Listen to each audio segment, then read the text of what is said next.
treino. É por isso que todo mundo chama o Lorde deles de idiota. O Kevin falou pra ele retirar o que disse, já que não deveria se referir assim ao Roman. O cara ficou confuso, mas o Kevin só agarrou a mão e mandou ele retirar o que disse. Foi aí que o cara deu um tapa no capacete. O coitado nem reagiu. E o Chris pensou em sacar a espada. Porém, ele sabia que aqueles eram cavaleiros dos barcos. Se ele realmente fizesse isso, ia criar uma bagunça entre as duas famílias. Ele não estava causando problema pro jovem mestre, mas sim para todo mundo daquele lugar. O Kevin do chão só falou que ele era o cavaleiro do Roman. E que ele jamais queria ser um cavaleiro se fosse pra ser igual esse bando de bandido que eles são. O cara deu só uma risadinha. E foi na direção dizendo que queria ver até onde esse orgulho dele ia. Foi aí que alguém agarrou o punho dele. Todo mundo ficou em choque. Era o Roman bem calmamente perguntando o que estava acontecendo. Ele só deu uma olhada. Na hora que o cara foi falar o nome dele, tomou um tapa na cara. Ele ficou todo confuso sem entender o que aconteceu. Ele não só tomou um tapa, como nem conseguiu reagir. Ele ia falar alguma coisa, mas tomou sem entender. Mais uma vez, ele não sabia de onde esse tapa veio.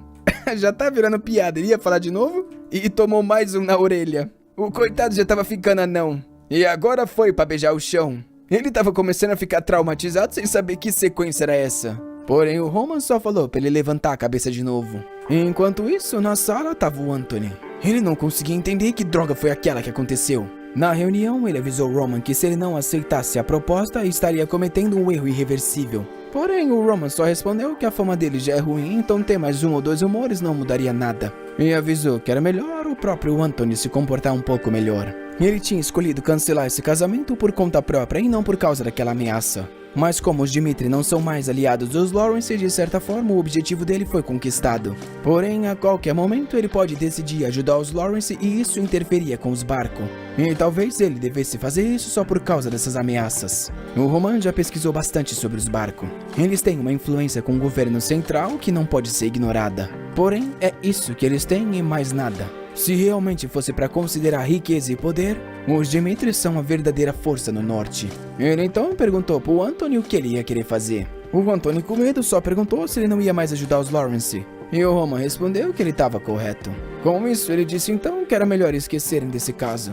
Porém, ele não conseguia entender por que esse moleque mudou tanto. A forma como ele agia, olhava e até falava tinha mudado completamente. Ele não era mais o idiota que ele conhecia. O que ele queria saber é que desgraça tinha acontecido com esse moleque. Nessa hora, alguém chama pelo Anthony que fala que não tá querendo conversar. Porém, o cara diz que é um problema com os cavaleiros que ele trouxe. Do lado de fora tá rolando alguma coisa ainda. E o pessoal tá tudo assustado. O cavaleiro dos barcos tá no pé do Roman pedindo por perdão e dizendo que jamais vai fazer isso de novo. O Kevin falou que o cara já tinha sido punido o suficiente. E o Chris concordou, dizendo que ele deveria considerar melhor a relação com os barcos. Porém, o Roman falou que era ele que decidia quando esse cara tinha sido punido o suficiente. Mesmo que ele morresse, esse era o preço pelas ações. Nisso, o Anthony apareceu e perguntou o significado daquilo, avisando que mesmo que o Roman fosse o filho mais velho, ele não toleraria algo assim. E era melhor ele começar a pedir desculpas. O Roman só perguntou o porquê ele faria isso. Aquele cara havia insultado ele e colocado as mãos em uma pessoa dos Dimitri. Ele então perguntou pro Anthony se ele realmente achava que ele estava errado, que respondeu que independente disso ele havia cruzado a linha. O Roman lembrou que se ele continuasse assim, talvez a relação entre os dois seria destruída. Então era bom ele voltar a controlar as ações dele. Como ele não é um cara paciente, ele quer saber o que o Anthony vai fazer agora. Que na hora se lembra que ele ameaçou voltar a se relacionar com os Lawrence. Ele, por mais que odiasse, não tinha opção. E falou que realmente vendo essa situação, ele parecia estar certo. Ele também teria que ter punido esse cara da mesma forma. O Roman se retirou e falou que realmente eles se davam muito bem. Porém, não tinha acabado, ele foi até o soldado. Ergueu a mão e falou pro cara preparar o rosto. Aquilo continuou por um tempo.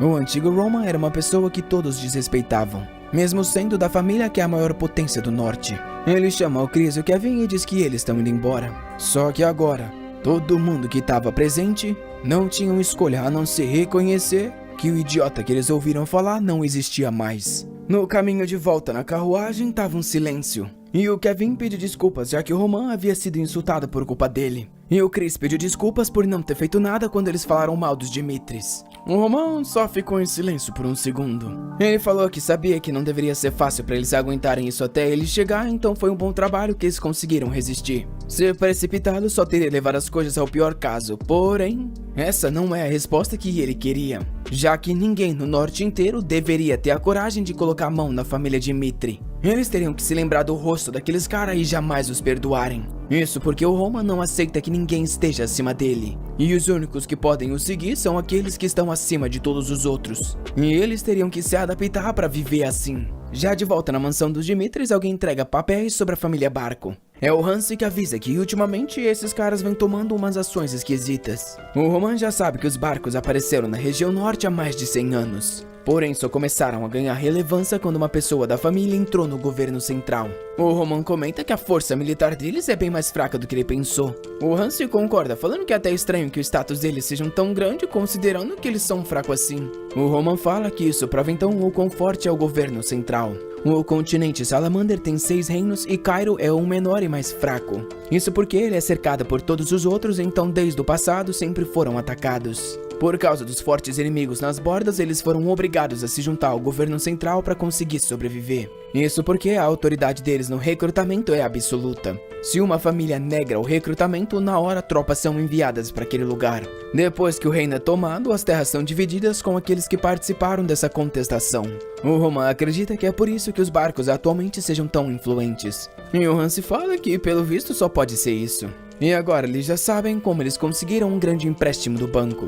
Provavelmente com esse dinheiro eles devem ter comprado algumas companhias mercenárias. E provavelmente a companhia de mercenários dos Berge vai ser contratada, já que eles são famosos por disputas de territórios. O rei se fala que no ritmo que as coisas estão indo, esse ataque até os Lawrence vai acontecer em meio mês. O Roman sabe que se esse é o caso, eles já não tem mais nada para preparar. O Hansi comenta que se os barcos realmente atacarem, os Lawrence vão sobreviver por no máximo um mês. Agora o Roman tá pensando que ele falou pro barco que não ia se envolver nesse caso dos Lawrence. Porém, ele não vai poder viver como Roman Dimitri se deixar alguém ameaçar ele e sair assim impune. Sem contar que não importa o que os barcos façam, eles jamais vão ter poder suficiente para vencer os Dimitri. Seria extremamente fácil vencer eles se ele só pegasse o poder da família. Só que nessa região, por não serem nobres, ninguém vê os Dimitri como ameaça. E ele precisa criar uma oportunidade para entrar no grande estágio desse mundo igual ele fez no passado. Ele então se levanta e fala pro Hans que ele precisa encontrar o pai dele agora. Tá na hora deles ganharem dinheiro com a promessa que foi feita a eles.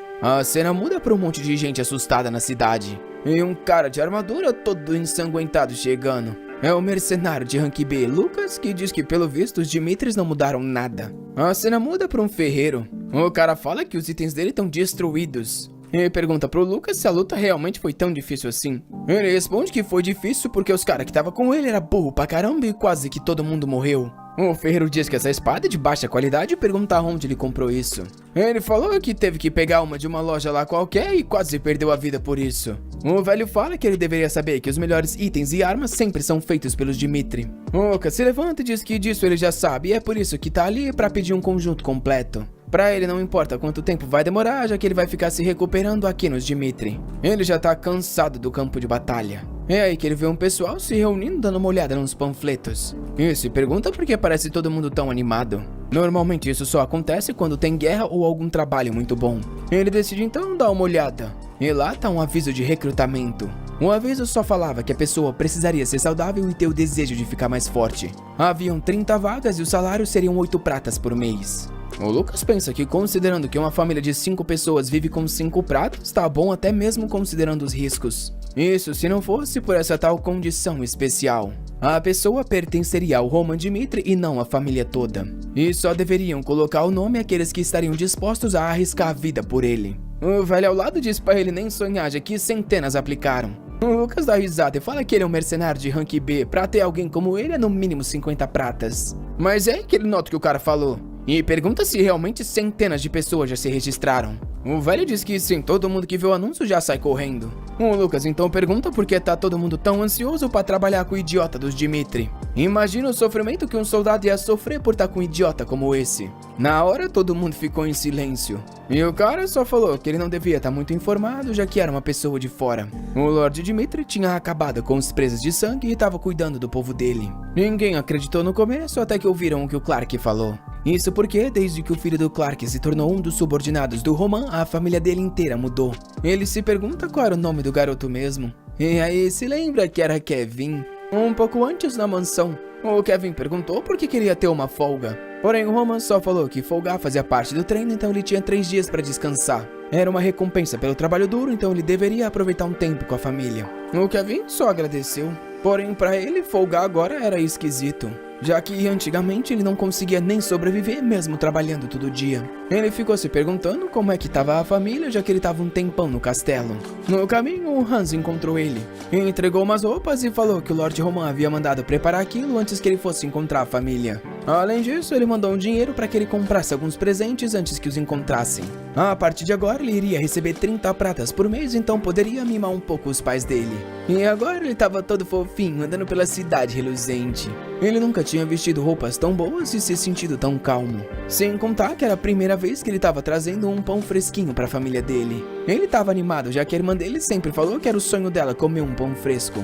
E ela sempre reclamava quando tinha que comer aqueles pedaços de pedra. E infelizmente não importava o quanto ele trabalhasse, comprar algo assim era impossível. Ainda mais considerando quando a família dele estava naquela situação. Porém, agora não importa o que aconteça, ele vai ficar mais forte e isso nunca mais vai acontecer, já que ele está sendo guiado pelo Roman. Porém, ele nota algo esquisito.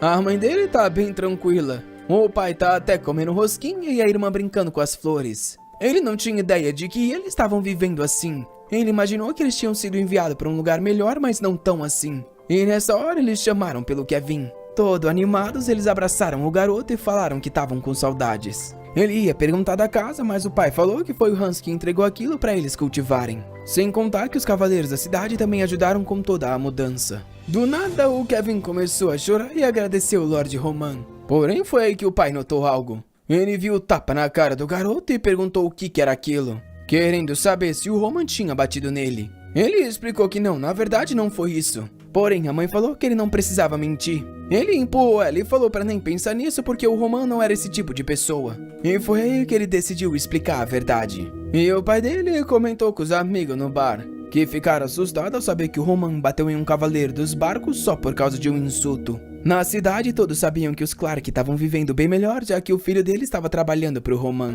Não só ganharam uma casa, como também uma terra para plantar. A história era tão surreal que o pessoal até comentava que talvez fosse só uma pessoa parecida. Mas agora o sonho das crianças pobres era ser igual o Kevin e trabalhar para o Roman. Todo mundo queria ganhar a confiança dele e melhorar a própria vida. E era por isso que naquele lugar estava cheio de gente.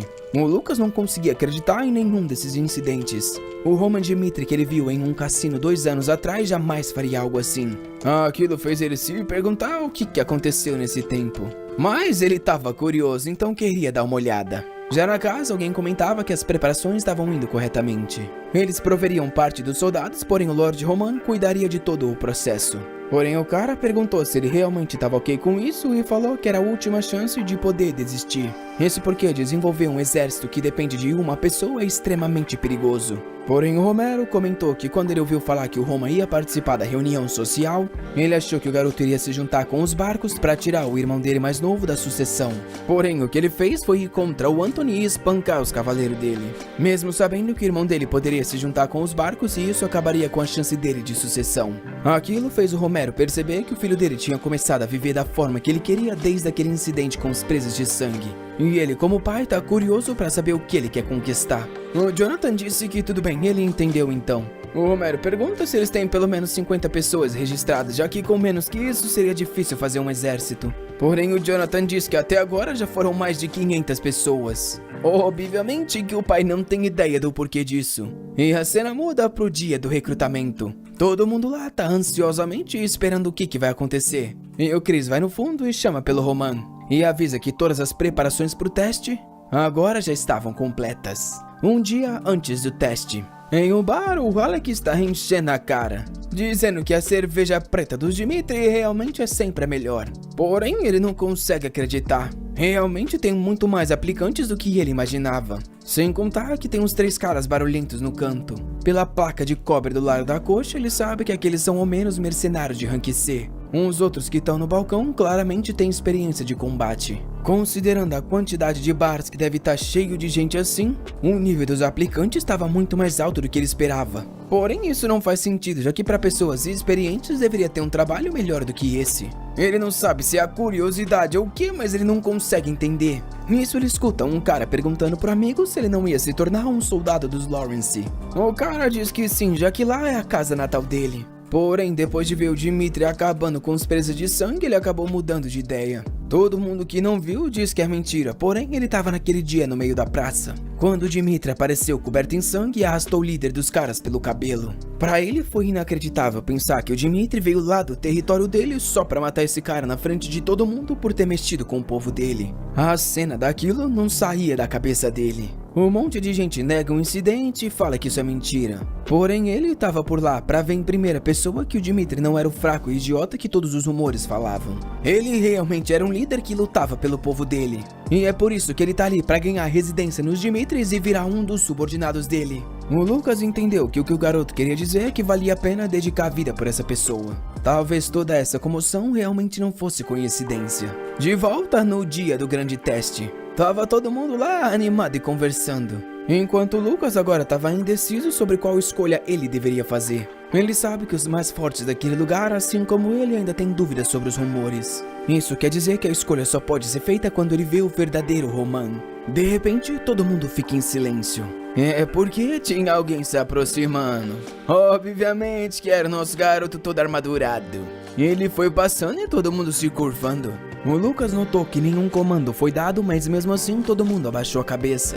Isso provava que os rumores eram verdade. O Dimitri só subiu as escadas e avisou para todos subirem a cabeça. Como revelado na notícia, ele recrutaria 30 soldados para lutar ao lado dele. Porém, primeiro ele iria avisar que ele, Roman Dimitri, não tinha planos de ficar vivendo em um território isolado para o resto da vida. Ele vai continuamente lutar e conquistar territórios cada vez maiores. Ele vai se envolver em guerras nas quais é impossível que não se percam vidas. Então quem planeja seguir ele sem estar completamente determinado é melhor voltar agora. O que eles devem pensar quando a cabeça voar no campo de batalha não é ressentimento por ter sido enviado ali por ele, e sim arrependimento porque não vai estar do lado dele no momento em que ele reina absoluto nesse continente. A plateia toda fica em silêncio. O Lucas só não consegue entender porque alguém que tá com a posição na própria família em jogo tá sendo tão arrogante. Só que por alguma razão esquisita, aquele cara fazia ele acreditar nisso. Nisso, o Chris dá um passo pra frente e diz que iria passar as instruções daquele teste. O teste era extremamente simples. Eles ficarão parados num lugar designado e o arqueiro ia disparar 3 flechas contra eles. Talvez elas passassem de raspão no corpo, ou acertassem a madeira logo atrás, ou até mesmo os acertassem em cheio. Somente aqueles que não se mexessem 1 centímetro depois das 3 serem disparadas iriam passar na primeira fase do teste. Com isso, o primeiro nome foi chamado. O cara ficou em frente à madeira e o arqueiro se preparou. Porém, o outro ao lado estava se perguntando se eles realmente iam fazer isso. Não fazia sentido colocar a vida de um soldado em risco para fazer o teste dele. Ele sabe que aquele arqueiro é extremamente talentoso. Com certeza, ele nunca faria um erro. A primeira flecha é disparada e rapaz bate do lado do pescoço do cara. Ao ver isso, o cara pensa que realmente só pode ser um teste psicológico. É só ficar parado e ter a certeza que nada vai acontecer. Até porque ele sabe que as flechas iriam errar. Na hora ele ficou sem palavra. O pessoal assustado e o cara sem acreditar. Ele caiu no chão e começou a agonizar. O Chris falou pra levar ele dali e começar logo os cuidados. Com isso, o cara realmente foi retirado na maca. O pessoal começou a perguntar se o Dimitri realmente estava pedindo para que eles fossem acertados por uma flecha. O Chris só chamou pelo nome do Morrison. Era o cara que estava ao lado e viu aquilo acontecer. Aquela flecha foi direto na perna, mas se fosse na cabeça ele tinha morrido. Para ele aquilo era insano demais e tudo que ele queria era a sua chance de virar um cavaleiro. O Chris percebeu que tudo estava acontecendo da forma como o Roman falou. E com isso ele falou que pelo visto o segundo tinha desistido. Ele avisou que quem tivesse medo de tomar uma flechada era melhor desistir. E mandou todos os covardes sumirem daquele lugar agora. Um pouco antes alguém fala que ia explicar as funções de cada um. Os 4 ali amanhã seriam acertados por uma flecha. O cara ao lado era o melhor arqueiro da região e só acertaria em locais que não seriam fatais. Ali estaria a recompensa que eles receberiam por isso. Um baú cheio de moeda de ouro. Óbvio que tomar uma flechadinha por tudo aquilo tá tranquilo. O Roman fala que teriam médicos do lado, porém não mudaria o fato de que a flechada realmente seria de verdade. Ele perguntou se os caras queriam que e falaram que com certeza sim. Com isso, os caras se foram. E o Chris perguntou por que o Roman tava indo tão longe assim. Ele explicou que não dá pra montar um exército só com ameaças. Ele precisa de pessoas que estejam dispostas a colocar a vida em jogo. Por mais que a chance de ser acertada seja de 100 em 1, algumas pessoas ainda vão desistir por causa desse 1% de chance. O Chris perguntou qual era a condição que as pessoas teriam que completar para virar um subordinado.